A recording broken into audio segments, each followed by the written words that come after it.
And we have these 8A's of our consciousness that actually determine our vibration and our frequency. So it's actually physics, but we call it the love of the universe.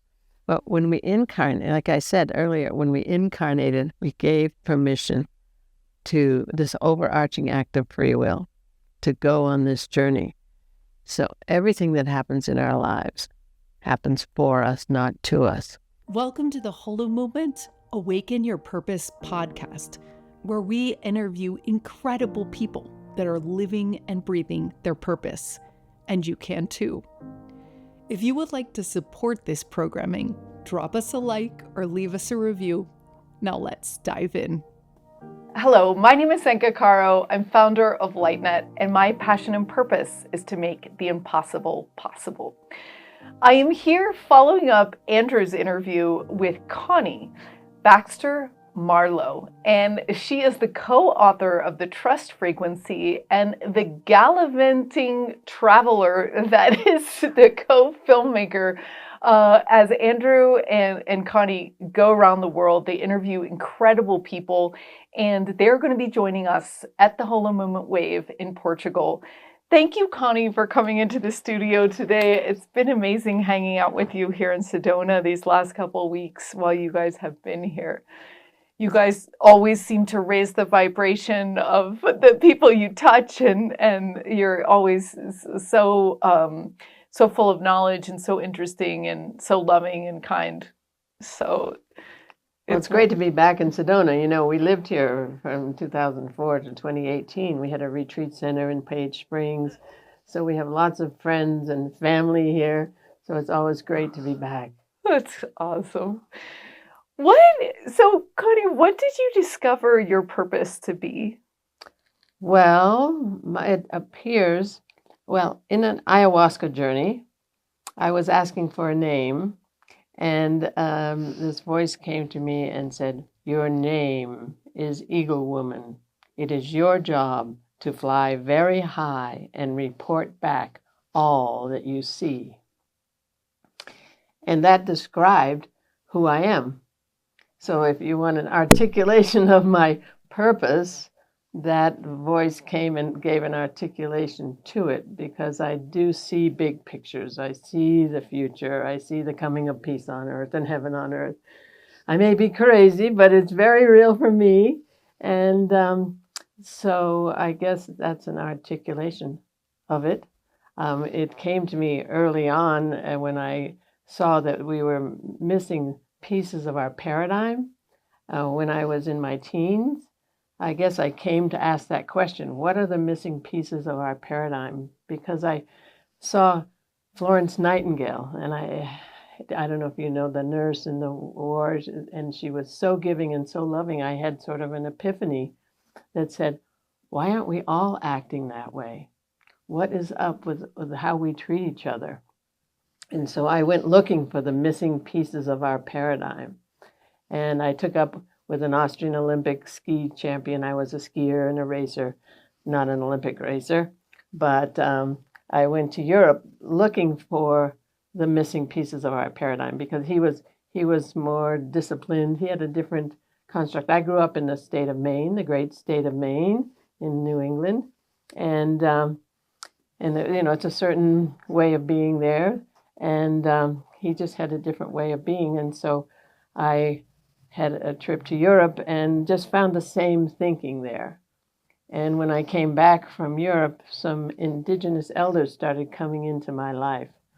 And this was in the early 90s. And I saw through them, I saw another way of being. And I got it, that they were carrying clues to the true nature of the universe. So for me, everything these visionary elders, I just saw, the giveaway. They have the giveaway. They don't keep things, hoard things. You have no possessions, basically. What John Lennon writes about in Imagine, he describes this frequency very well. And, imagine no possessions. Well, you have no possessions. If you like my earrings, I give them to you, because I know I'm just caretaking them. I don't possess them. So for me, that became very real, that that's what we're evolving into, that we're not going to be hoarding, we're not going to be saving. Our economic model, I majored in economics, and our economic model has a big S in it, which is saving, okay, which is hoarding, which is, our whole belief system, our systems have all been built on a lower frequency understanding. So that's how I saw it, that we're going to be shifting frequencies into what Jesus could do and did and spoke about. He was a way shower into this frequency. And with the loaves and the fishes, the abundance, that's, there were 40 bushel baskets left over. So there's just unlimited abundance in the higher frequency. So I've known people who said that, well, I have had Native American people, I have just had an unending pot of soup. Okay? So it's a whole different ball game in the higher frequency. And what I saw through them was this ball game, this way of being. And these shamanic elders who could walk around inside eyeballs and travel interdimensionally, etc. And I just saw that that's, if they can do it, we can do it. And so ultimately that became the foundation of my life, how I lived my life and raised my children and etc. Wow, Connie, I was told that same thing at the mystery school. They were like, all the possessions will be taken away until you realize that it's all available through consciousness. And I think that's like, this is the moment where we realize that the having of things is the state of mind, it's the frequency, as you said.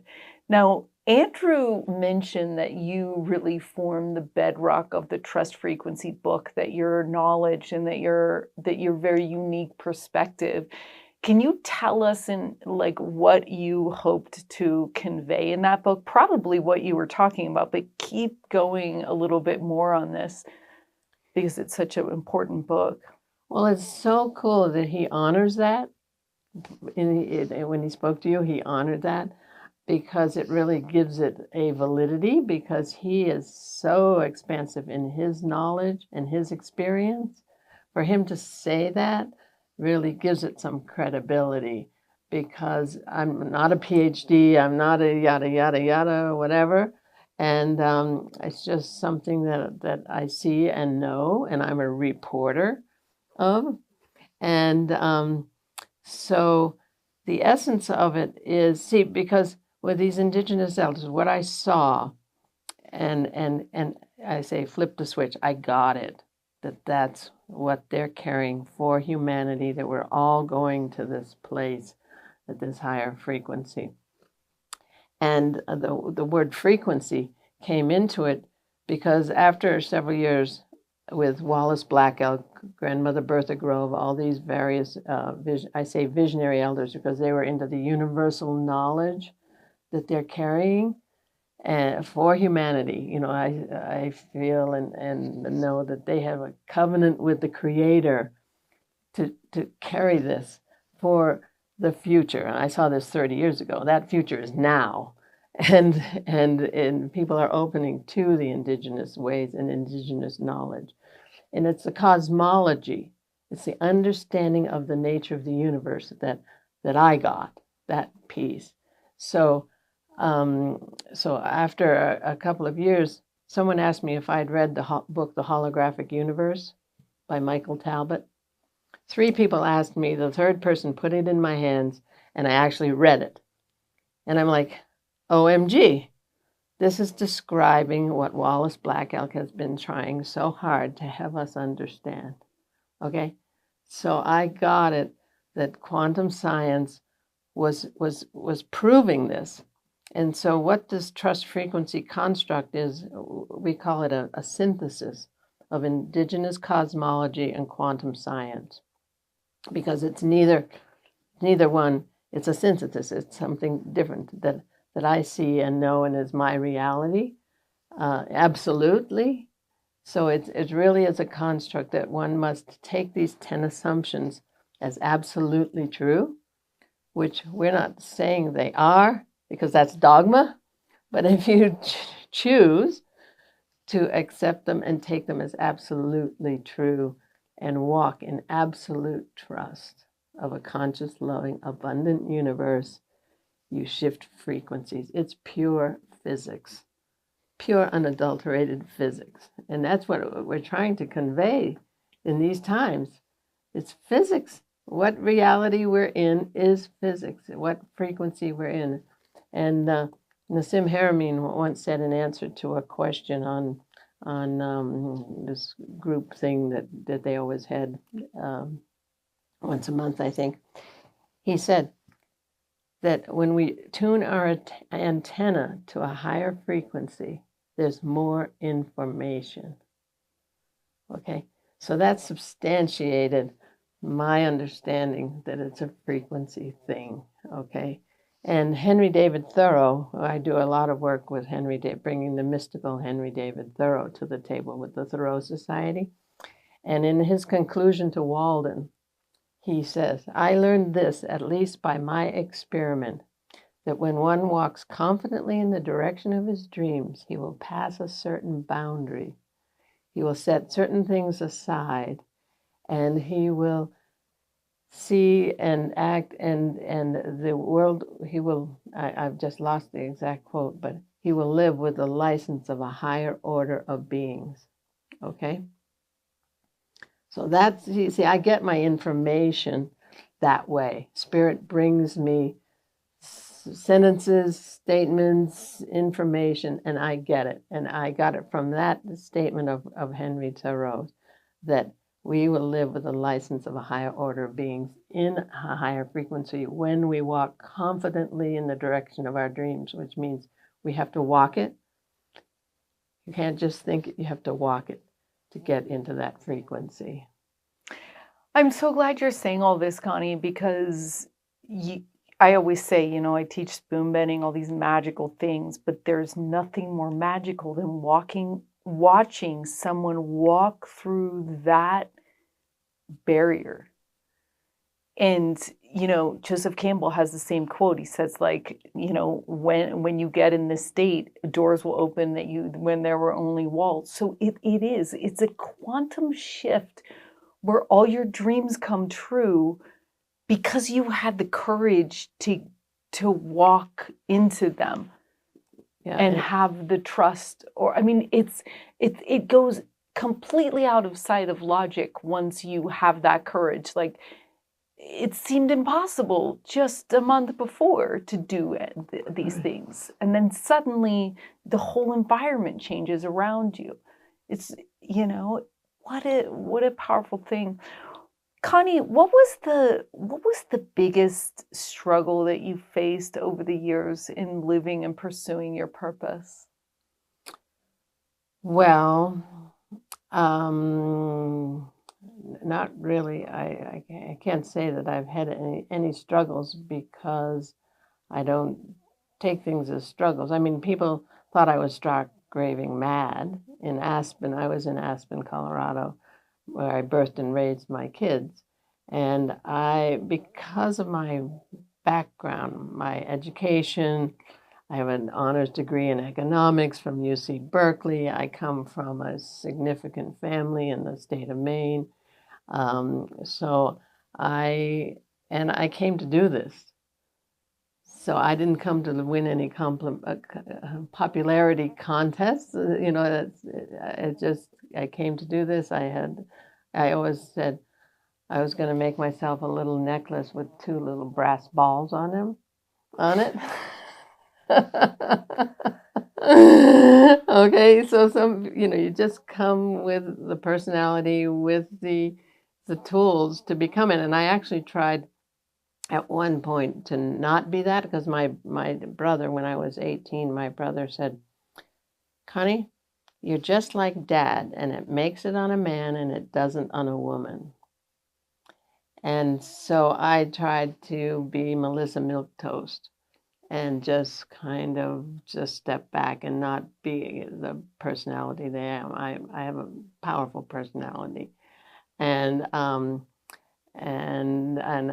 been told, I need to scale it down a bit, that my energy is better in a room of 500 people rather than So, we all just have to kind of adjust accordingly. Well, I tried to just really, you don't get to deny your destiny path.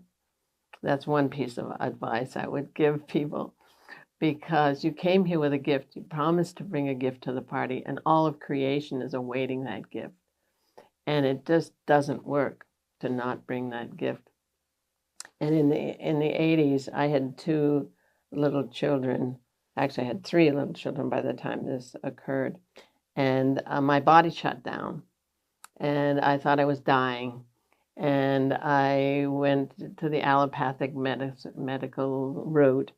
And they gave me some pills and stuff. And I didn't like that. It made me fuzzy in the head, etc.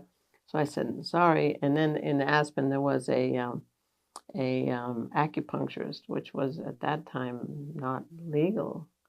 And but I went to, she was a Chinese woman, and that set me on a path of seeking alternative ways. And I ultimately was sent to a shamanic healer in Santa Fe.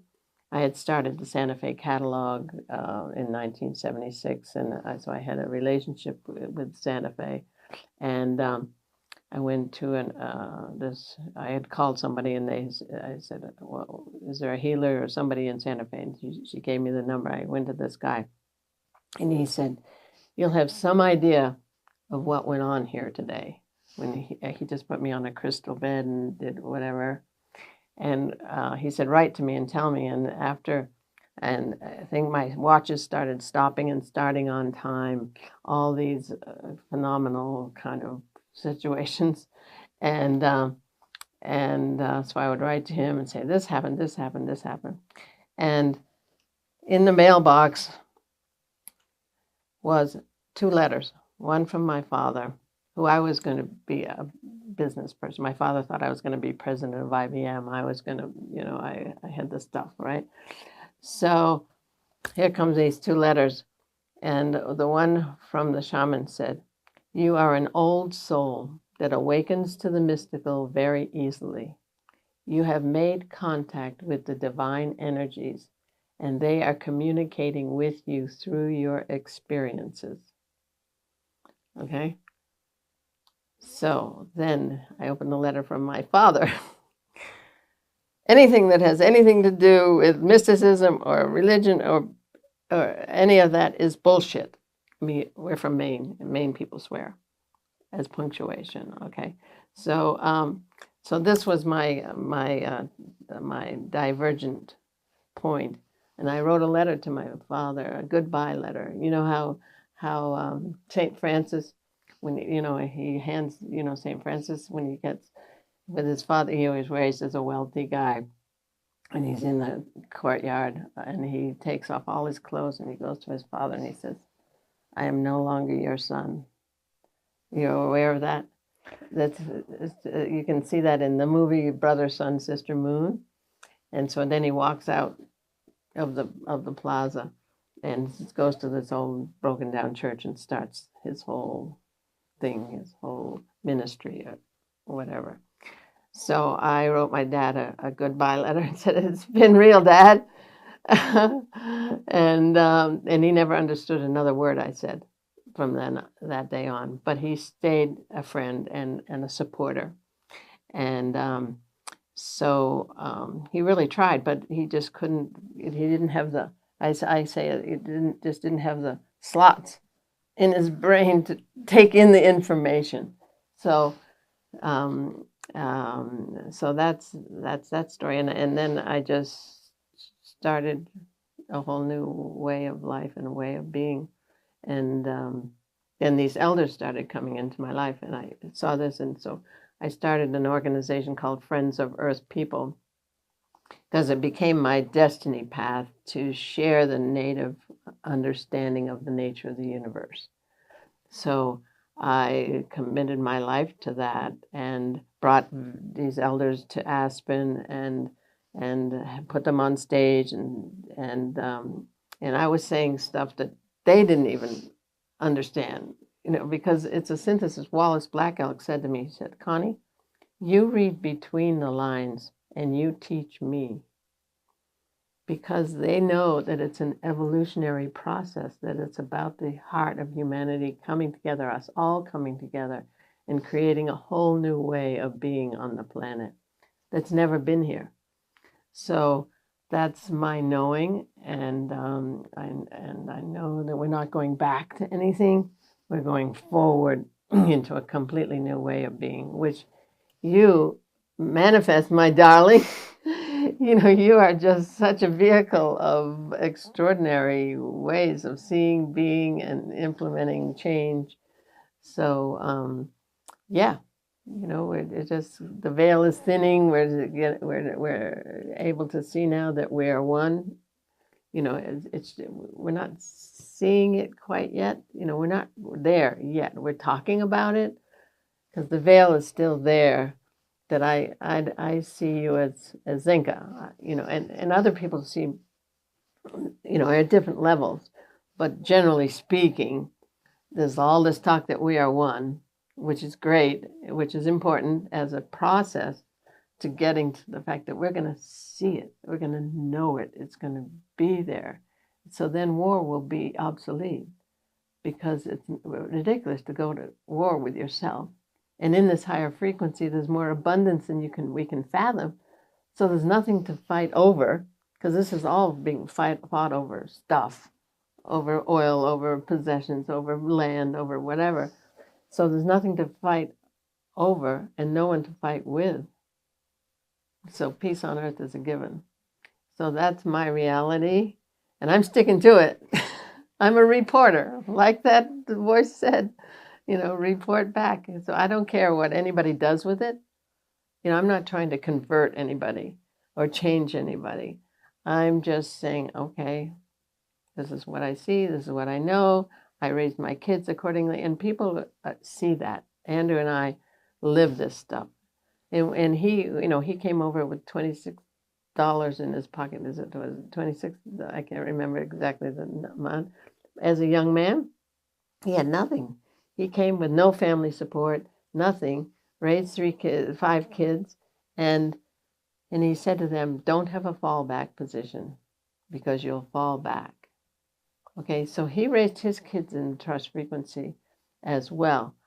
And he never had insurance. He didn't have health insurance raising 5 kids. I had health insurance for my kids, and his kids thrived in the system. My kids, we swooped and darted, man. My kids were not, well, one daughter was a left brain learner, but she was also a visionary. And the other one wasn't a left brain learner at all. I had to get her out. And my son dropped out of first grade. So, we did a whole different thing with the educational system because I wanted to keep my kids' spirits alive. And they weren't, every child comes with a different purpose. So some thrive in the system, some, and need that. Some better get out as fast as possible for their destiny path to unfold. So yeah, we've been living this thing. Wow, Connie, you really are that eagle view, sharing that vision with the world. That's so beautiful. And I love that you're mentioning this courageous process that you went through with your father and everything. That's so powerful. What advice would you give to people out there that haven't really discovered what their passion is yet? They're not exactly sure what their purpose is, why they're here. What would you say to them? Don't worry about it. Because some came to be a janitor, some came to be a mom, some came to be just something to cruise through life and have a good time and not have a high purpose in this time. So that's cool. No shame, no blame, no guilt. Just be the person you came here to be. It's just so important. And if a divine purpose is knocking on your door, well, you'll come to it because you'll get it upside the head if you're not doing it, like I did with this malaise, I called it. It just when it's time, the hero's journey, the midlife crisis thing. you're gonna get it. And as you had said, a crisis can come your way to take you on this path. And I in one of our assumptions is circumstance loves us. It loves us more than we do, because we think we want to go one way and become a doctor or a lawyer to satisfy the culture and be successful, and because dad was a lawyer and yada yada. But guess what? We came in to be a poet, so we didn't get into law school. So now we're a failure. So circumstances saying, sorry, you're not going to be a lawyer.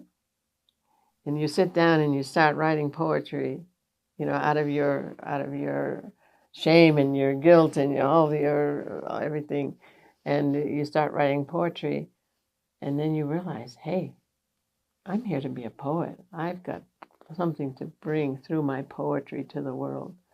And so that's just really important to pay attention to those crises that are trying to wake you up to your purpose, to why you came here. And if not, don't worry. You came here to just be a loving being and even if you came to be a not loving being, because everything is love. Some people need in their lives to be shown their shadow. Okay? So this is where our book takes you, is into that place beyond right, wrong, good, evil, victim, perpetrator, which is a huge leap. So if I came, we have this course called the Dance of Souls, and that applies the trust frequency principles to our relationships with ourselves, others, and the universe. So we gave an overarching act of free will to come on the planet and bring this gift and go on our journey to self-love and self-acceptance, because we can't really bring our gift until we love ourselves. And this is key work for us to do now for our frequency and our vibration.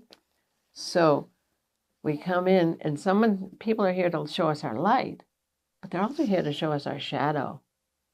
So I married my father's shadow, okay? My first husband. He was the exact playbook of my dad's shadow. My dad was my champion, absolute champion, okay? And he had a shadow. So when he was triggered, he would go into his shadow, and he wasn't a kind person in his shadow. So I married it. So the point I'm trying to make is, some people are here to show us our shadow. So they can't be kind and loving and everything. If I've got a shadow piece that I need to be shown, I needed my ex-husband. I had a wall around my heart that thick, and I needed a knife that long to get through it. So he had to be my father's shadow magnified. And it wasn't pretty. My poor kids had to live through it. And see, that's the whole thing of us on this journey, our life journey. And it's up to us as adults to heal our wounds from our parents. And we actually chose our parents for our job to do this healing work. So no shame, no blame, and really no blame on others. It's a gratitude. Thank you for showing me my shadow. I thank my ex-husband for showing me my wounds, my armored heart, so that I could step forward more fully as a full human. Beautiful, beautiful, powerful, powerful advice. Yeah, when you flip over into that, oh yeah, we created this for a reason.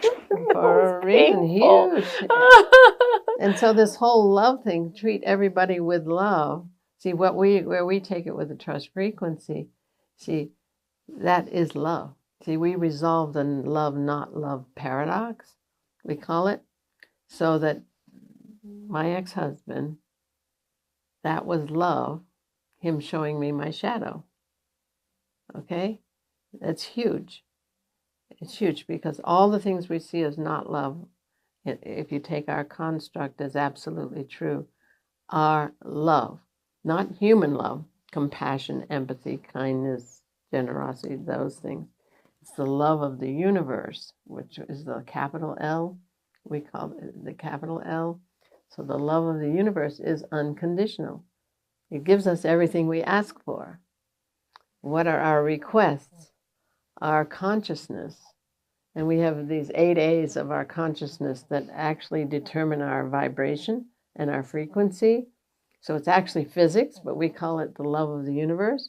But when we incarnate, like I said earlier, when we incarnated, we gave permission to this overarching act of free will to go on this journey.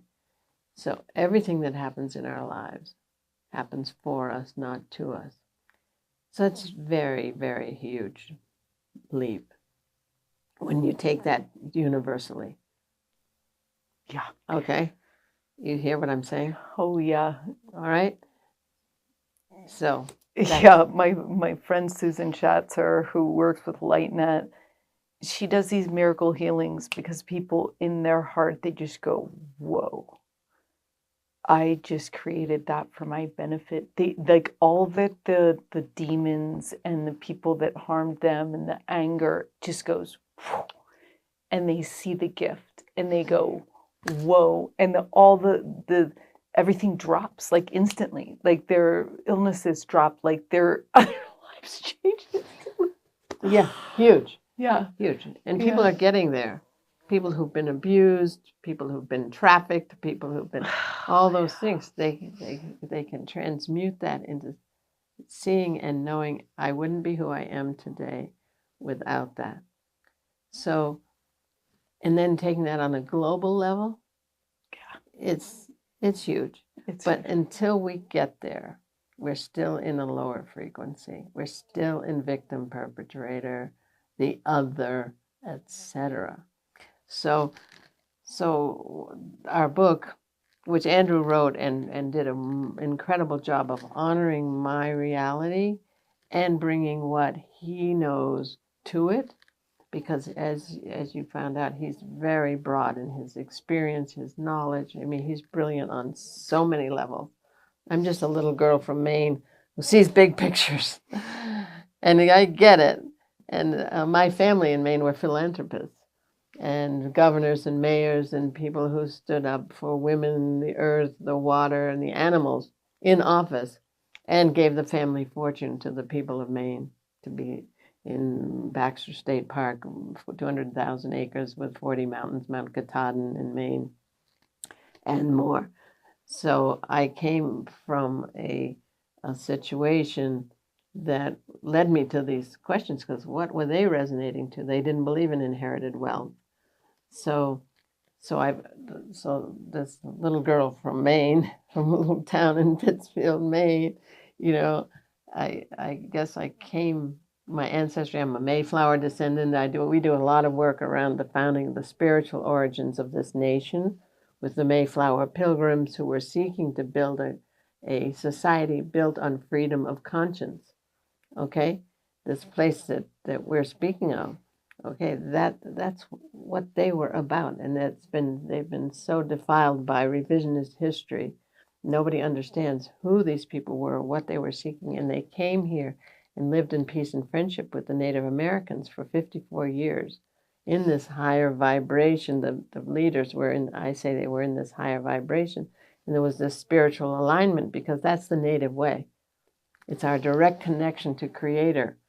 That's freedom of conscience, acting according to our direct connection, which is where we're going and which the United States was founded on, these principles of liberty, justice, equality, and abundance for all. So we do a lot of work on, okay, how is this nation going to realize that promise we made to the world? And right now it's in the shadow, cleansing the shadow, because it hasn't been okay. It's not okay now. But it hasn't been okay. It's never been okay. Humanity, what we've been doing to each other, all races, red, black, white, yellow, all races have been responding to a lower frequency and doing really crummy things to each other. So it's time for the shadow of all races to come on the table and to walk into the light together in a higher frequency, which the earth is shifting into a higher frequency. So people like you are leading the way. with the technology, with the knowledge, to take people to what's possible in the higher frequency. Beautiful. We will deliver the promise. Oh, yeah. So what effect do you think you've had on people in your life, and people maybe you didn't even know, but people in the world? What effect have you had by living your purpose? Well, apparently, people really highly respect us because we live it.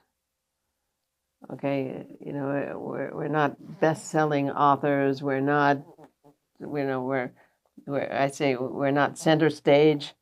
We're here behind the curtain, right here on the side of the stage, and so I would say that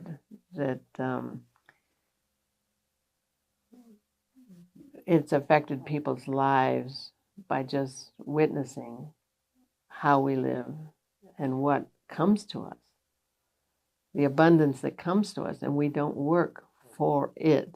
And see, we didn't come to work to survive. We made up time is money. We made it all up. Okay?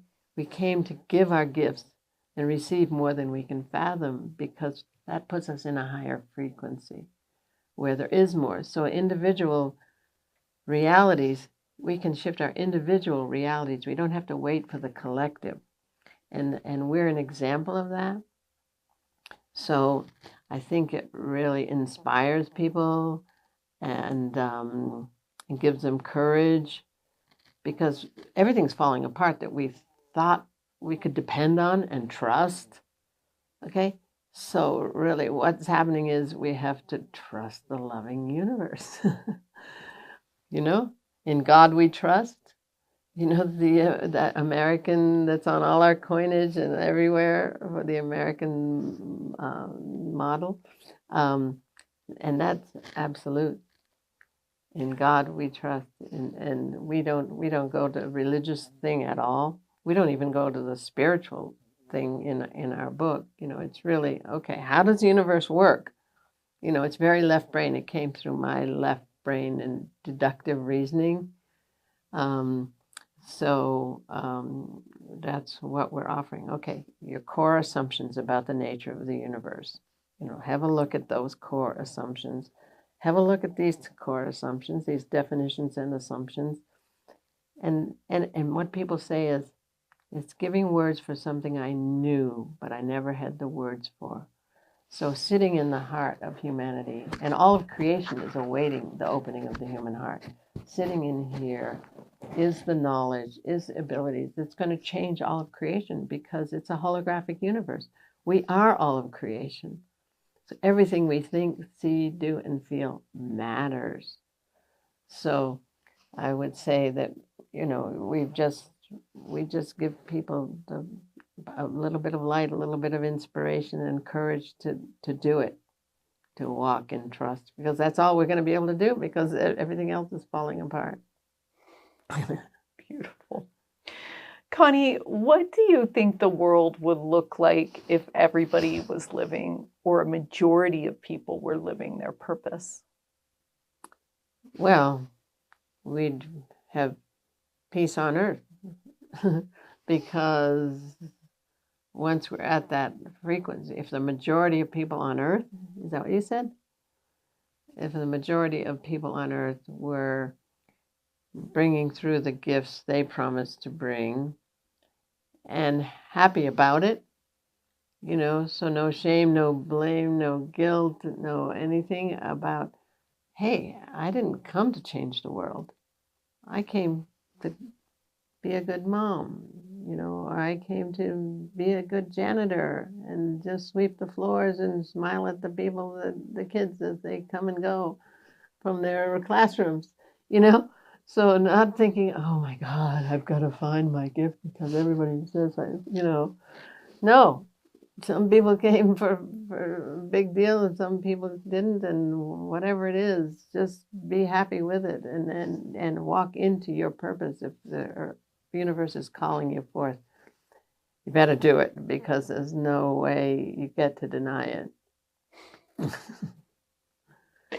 Yeah, I love that. I love that. It's just that moment of self-love where you know you're doing what you wanted to do, and that's actually what you're supposed to do because because it completes that circle of of love. Mm. Is there any final things that you wanted to say to people today? Anything? Well, I think we've covered it. That's all I would say is do the work at this point. Do the inner work. Face your shadow. Do the work. It's not easy, I promise you. I mean, Andrew and I have been together 20 years. We're in our 80s. We're still at it.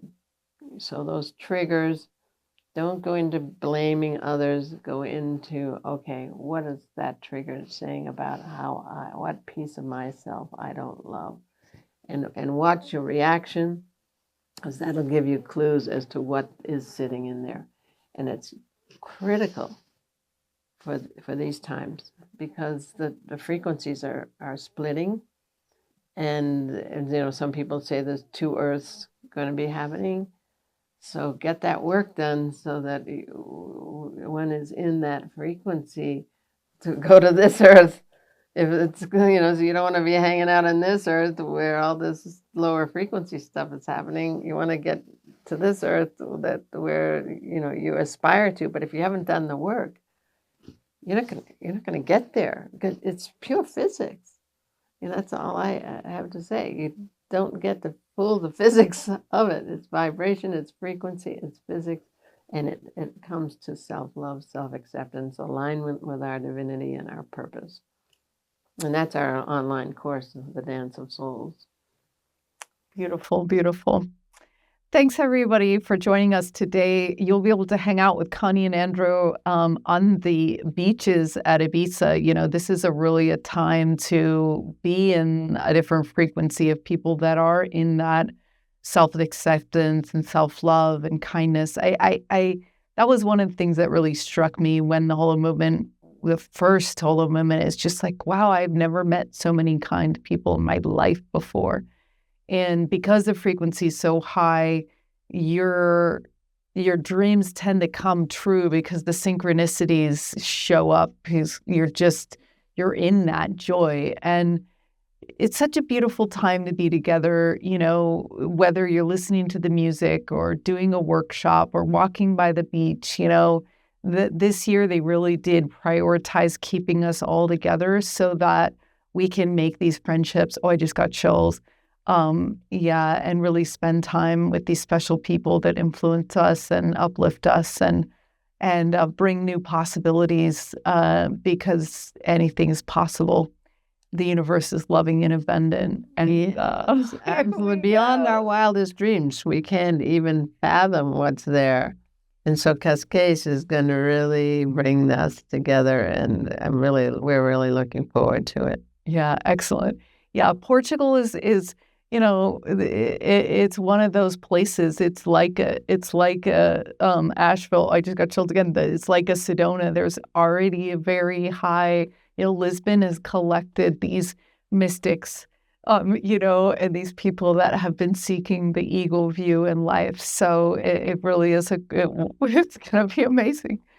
Thank you guys for joining us today on the Holomovement Purpose Lab podcast, where we bring you stories to inspire you to go for your dreams and live in your heart. We'll see you next time. Thank you for joining us today. If you would like to get to know some of the most important thought leaders in the consciousness movement, I invite you to join us for the Holomovement Wave in Portugal, May 29th through June 2nd. There is going to be incredible luminaries there, such as Lynn Twist, Lynn McTaggart, Samuel J., Shamani Jane, Samantha Sweetwater. These are scientists, musicians, and leading thought leaders in the consciousness movement. And this is your chance to fly into Lisbon, head over to the Cascais beaches, and really spend time to get to know, to plan, and cohere with some of the most important leaders on the planet as we head in to this new age.